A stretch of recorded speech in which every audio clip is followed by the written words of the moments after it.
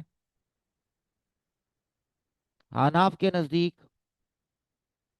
تو اس تیسرے حیض میں وہ عورت اپنے شوہر کے گھر میں ٹھہرے رہے گی، اور شوہر کے گھر سے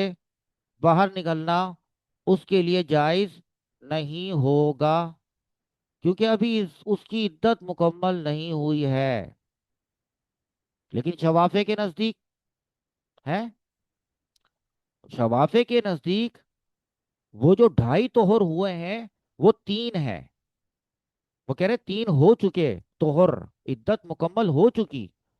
تو بتائیے کہ جب کسی عورت کی عدت مکمل ہو چکی ہو، کیا حکم لگے گا؟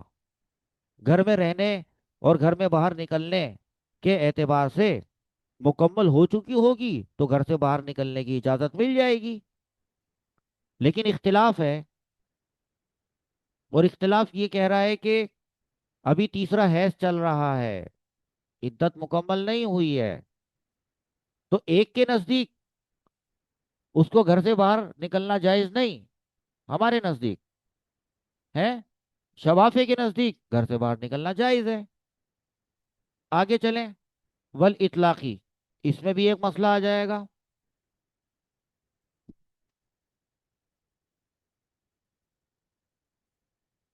اور وہ مسئلہ یہی آئے گا کہ وہ باہر نکل سکتی ہے یا نہیں نکل سکتی، ابھی بتا دیا۔ اس کے بعد اچھا، یہ اور ماکن، یہاں پہ لکھنا چاہیے مکان، مکان عدت سے باہر نکل جانے کا اطلاق، والمسکن، اور پھر ساتھ میں ملا لیں، اس کو بھی ملا لیں، نفقے کو بھی ملا لیں، دونوں کو ملا لیں، مسکن اور انفاق یعنی رہائش اور نفقہ۔ دیکھیں بھائی، ذہن میں رکھیے گا، احناف کے نزدیک تیسرا جو حیض چل رہا ہے اس میں وہ عدت چل رہی ہے، مکمل نہیں ہوئی ہے عدت، تو جب تک عدت چل رہی ہوتی ہے اس وقت تک روٹی کپڑا اور مکان دینا شوہر کے اوپر واجب ہوتا ہے۔ تو بتائیے کہ ابھی پہلا حیض گزرا، دوسرا حیض گزرا، اب تیسرا حیض آ گیا، لیکن ختم تو نہیں ہوا، تیسرا حیض تو ابھی چل رہا ہے، عدت تو ختم نہیں ہوئی، تو لہذا احناف کے نزدیک اس تیسرے حیض میں گھر اور نفقہ، روٹی کپڑا وغیرہ، یہ شوہر اپنی اس متعلقہ کو دے گا، اس پر واجب ہوگا، کیونکہ ابھی تک وہ عدت میں ہی ہے۔ لیکن شوافے کے نزدیک عدت ہی پوری ہو چکی ہے، ان کے نزدیک 3 طہر مکمل ہو چکے ہیں، تو شوافے کے نزدیک اس تیسرے حیض سے پہلے ہی طہر میں اس کی عدت ختم ہو چکی تھی، اس لیے تیسرے حیض میں رہائش اور نان نفقہ عورت کو نہیں ملے گا۔ ایک بات، طلاق یعنی وہ حکم الطلاقی، طلاق کا حکم، طلاق دینے کا اختیار باقی رہنے کا حکم، اس سے پہلے خلا، خلا اور طلاق دونوں کو لے لیں، کیا معاملہ ہے؟ ذہن میں رکھیے گا کہ احناف کے نزدیک تیسرا حیض جو چل رہا ہے عدت مکمل نہیں ہوئی ہے ابھی،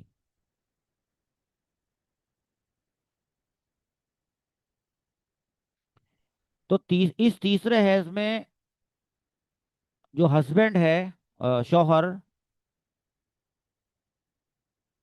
وہ اس طلاق یافتہ بیوی سے خلا کر سکتا ہے،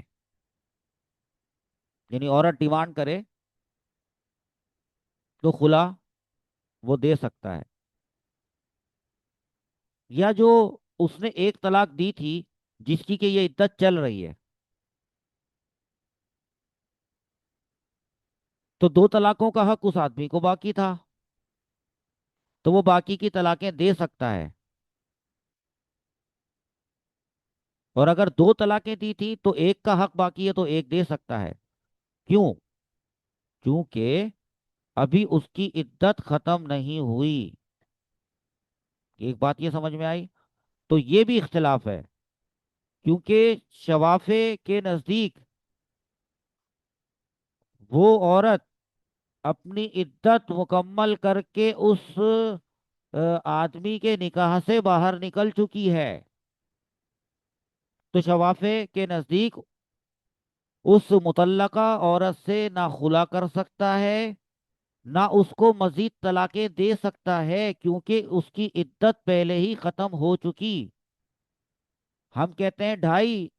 طہر ہوئے ہیں، وہ کہتے ہیں نہیں 3 طہر ہوئے ہیں، تو ہمارے نزدیک تو عورت ابھی عدت میں ہے، ان کے نزدیک عورت ابھی عدت میں نہیں ہے، عدت مکمل ختم کر چکی ہے۔ تو دیکھو بیٹا کہ ایک طلاق دینے کے بعد، بہت توجہ سے یہ بات سن لو، ایک طلاق دینے کے بعد جب عدت ہوتی ہے، اس عدت کے دوران تو وہ آدمی اپنی بیوی سے جو رجوع کر سکتا ہے نا، ہاں وہ تو کر سکتا ہے، تو اس کو یہ حق بھی حاصل ہے کہ عورت اگر اس سے خلا مانگے تو وہ خلا دے دے، تو خلا ہو جائے گی، یا یہ کہ اگر وہ چاہے تو وہ باقی کی جو بچی ہوئی طلاقوں کا جو حق ہے اس کو استعمال کر سکتا ہے، تو وہ دے سکتا ہے۔ کیونکہ بے شک اس نے ایک ہی طلاق دی ہوئی ہے اور اس کی عدت ابھی چل رہی ہے، لیکن وہ عورت ابھی بھی اس کے نکاح میں ہے، جب تک عدت مکمل نہیں ہو جاتی تو وہ اس کی بیوی ہے، اور شوہر اپنی بیوی کو طلاق دیتا ہے، وہ اپنی بیوی ہی کو طلاق دے سکتا ہے۔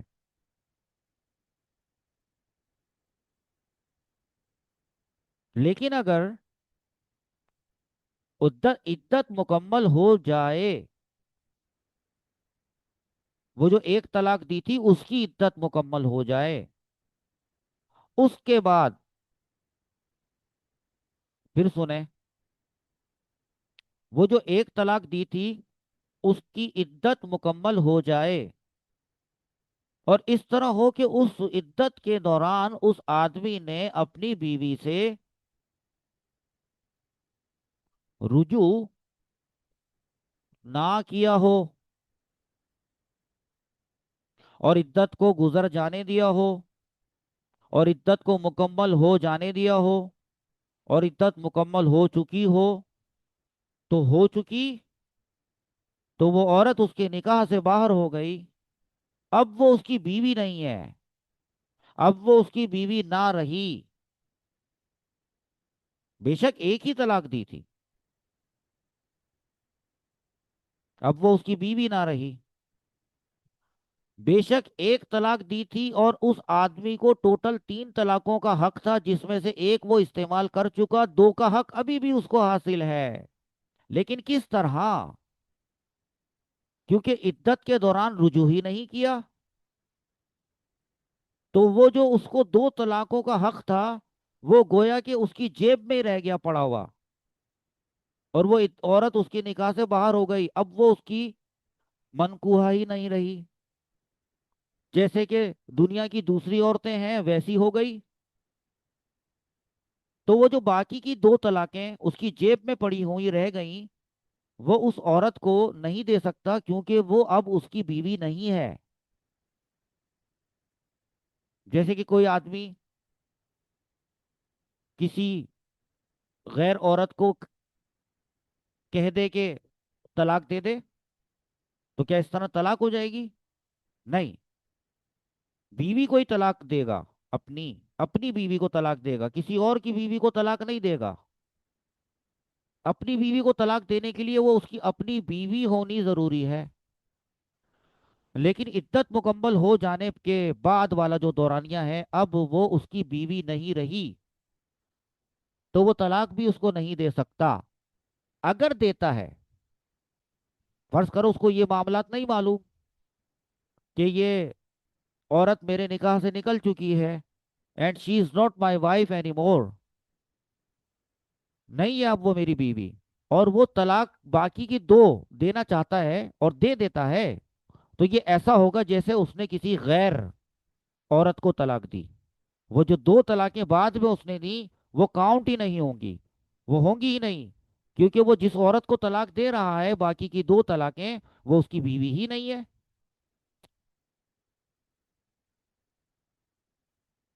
ہاں، اگر مثال کے طور پر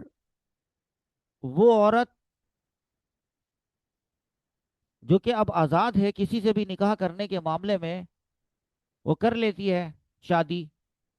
وہاں سے اس کا شوہر انتقال کر جائے یا طلاق دے دے، تو اب طلاق اس کو جو ہوئی دوس- دوسرے شوہر سے، یا دوسرے شوہر سے وہ بیوہ جو ہو گئی، اب وہ پھر آزاد ہو گئی کہ وہ کسی سے بھی نکاح کر لے۔ تو یہ جو پہلا والا شوہر ہے، اگر یہ اسی سے ہی نکاح کر لیتی ہے، تو یہ وہی آدمی ہے جس نے اس کو ایک طلاق دی تھی، اور اسی آدمی سے دوبارہ شادی اس نے کر لی، تو اس آدمی کے پاس باقی کی جو طلاقیں، دو طلاقوں کا حق رہے گا صرف، دوبارہ سے اس کو تین طلاقوں کا حق نہیں مل جائے گا۔ اگر اس آدمی نے دو طلاقیں دی تھیں اس کو، اور اب یہ کسی سے شادی کر کے بیوہ ہو کے واپس اس کے پاس آئی ہے، تو اس آدمی نے دو طلاقیں اس عورت کو دی تھی، تو اس کے پاس ایک ہی طلاق کا حق باقی رہ گیا تھا، اور وہی رہے گا۔ لہذا اب دونوں کو انسان کے بچے بن کے زندگی گزارنی پڑے گی، کہ اس آدمی کو پتا ہونا چاہیے کہ میں نے اگر ایک طلاق دی، تو وہ تیسری طلاق کاؤنٹ ہو جائے گی، اور اس عورت کو بھی اپنی بدزبانی یا جو بھی وجہ ہوتی ہوگی، اپنی اس کو حرکتوں پہ کنٹرول کرنا ہوگا، کہ میں نے اگر غصہ دلایا اور اس آدمی کے منہ سے وہ لفظ نکل گیا، تو بس وہ فائنل بات ہو جائے گی، دی اینڈ ہو جائے گا۔ یہ سمجھانا بڑا ضروری تھا، یہ میں نے سمجھا دیا۔ پھر بتاؤں، اور وہ یہ ہے کہ ہمارے نزدیک تیسرا حیض چل رہا ہے، عدت تو مکمل نہیں ہوئی، تو وہ آدمی باقی کی دو طلاقیں دے سکتا ہے، کیونکہ عدت جو مکمل نہیں ہوئی ہے، شفافے کے نزدیک ابھی وہ اس کو طلاق ولاق نہیں دے سکتا، نہ خلا کر سکتا ہے، کیونکہ اس کی عدت ختم ہو چکی۔ شفافے کے نزدیک تو عدت ہی ختم ہو چکی، اور اب وہ شادی بھی کر سکتی ہے، اور ہمارے نزدیک وہ ابھی شادی کیسے کر سکتی ہے، وہ تو عدت میں ہے، تو اگر وہ شادی کرتی ہے تو ہمارے نزدیک اس کا نکاح باطل، شفافے کے نزدیک نکاح درست۔ ٹھیک ہے، آخری بات، بڑی لمبی آج کا سب لمبا ہو گیا، میں نے دھیان نہیں کیا کہ میں بیچ میں روک دیتا اس کو کہیں، لیکن چلو کوئی بات نہیں۔ آخری بات، اور وہ کیا ہے؟ وہ تزوج زوجی بھی اختیہا۔ معاملہ کیا ہے یار، پہلے یہ سمجھ لو، بعد میں آپ کو بتاتے ہیں، ترجمہ وغیرہ لکھواتے ہیں۔ آپ کو ایک بات تو معلوم ہوگی کہ ایک آدمی کی ایک بیوی جو ہوتی ہے، تو اس دوران جب وہ اس کی بیوی ہوتی ہے، وہ وہ اس کی بہن سے نکاح نہیں کر سکتا، اپنی بیوی کی بہن سے وہ نکاح نہیں کر سکتا۔ ہاں، اگر اس کی بیوی کا انتقال ہو جائے، یا وہ اپنی بیوی کو طلاق دے دے، تو پھر وہ اس کی بہن سے نکاح کر سکتا ہے،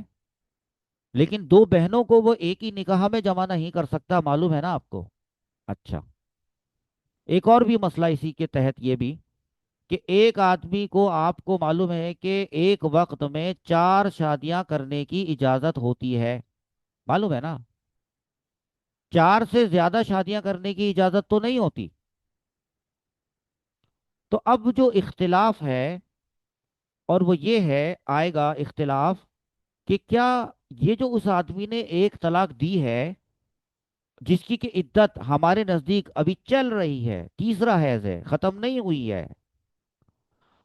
تو کیا وہ اس دوران، اس حالت میں اپنی بیوی کی بہن سے شادی کر سکتا ہے؟ اور دوسرا مسئلہ، وہ جو 4 شادیوں کی اجازت ہے، اور اس نے، فرض کرو کہ یہ اس کی چوتھی بیوی تھی، فرض ہی کر سکتے ہیں، یہ چوتھی بیوی تو ہوتی نہیں ہے، دوسری نہیں ہوتی، کسی کسی کی ہوتی ہے، تو اگر اس کی چوتھی بیوی تھی تو یعنی کہ 4 بیویاں تھیں، اور 4 سے زیادہ کی اس کو اجازت ہی نہیں تھی، تو چوتھی والی کو اس نے، نہیں چوتھی کیوں کہہ رہا ہوں میں، ان میں سے کسی ایک کو ہی، چاروں میں سے کسی ایک کو اس نے ایک طلاق دے دی ہے، تو کیا اس وجہ سے وہ اب 3 عورتوں والا شوہر ہے یا 4 عورتوں والا شوہر ہے؟ ہیں؟ تو اگر وہ 3 عورتوں والا شوہر ہے تو وہ ایک اور عورت سے شادی کر سکتا ہے، لیکن اگر وہ 4 عورتوں والا شوہر ابھی بھی برقرار ہے، یہ برقرار والی بات یاد رکھیے گا،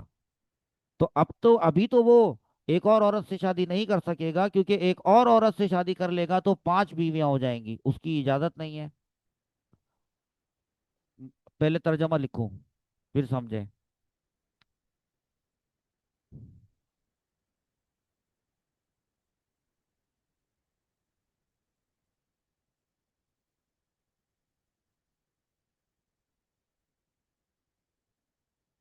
وہ تزوج زوجی، زوج کہتے ہیں اس کو، شوہر کو، ہاں، اور تزوج کہتے ہیں شادی کرنے کو، اور اختی کہتے ہیں بہن کو، اور ہاں کا مطلب ہے اس کی وہ والی بیوی جس کو اس نے ایک طلاق دی ہوئی ہے، اب تو ہم یوں لکھ دیتے ہیں نا، اور اس طلاق یافتہ بیوی کی بہن کے ساتھ شوہر کا یا کانی کے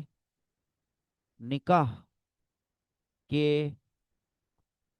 جائز ہونے کا حکم، کیونکہ حکم حکم چل رہا تھا نا، یہ وہ جو یہ حکم ہے، یہ حکم، وہ حکم تزوج زوجی بھی اختیہا، یہ اس کا ترجمہ کیا ہے، اور کیا ہے، وہ اربعین سواہا، سواہا کا مطلب ہے اس عورت کے، اپنی اس کی بیوی جس کو اس نے طلاق دی ہوئی ہے ایک، اس کے علاوہ 4 والی بیویاں، 4 شادیاں اس عورت کے علاوہ، اس عورت کے علاوہ 4 عورتوں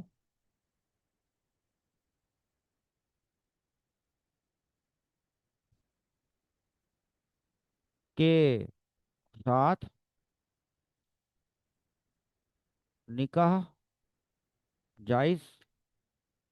ہونے کا حکم،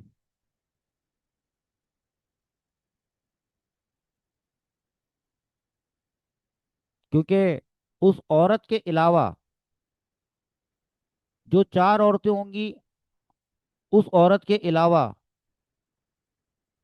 تو اگر اس عورت کو ملا لیں تو ٹوٹل 5، اس عورت کو ہٹا دیں تو پھر ہو گئی 4، ایک ہو گئی، ایک صورت میں 5 بیویاں ہو گئیں جو کہ ناجائز، اور جو دوسری صورت ہے اس میں 4 بیویاں ہوئیں جو کہ جائز۔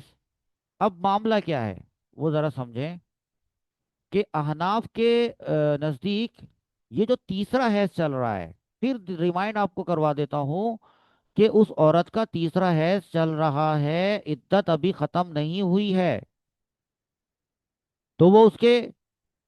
نکاح میں ہے، تو احناف کے نزدیک یہ جو تیسرا والا حیض ہے اس کے دوران میں اس طلاق یافتہ عورت کی بہن سے شادی کرنا جائز نہیں ہوگا،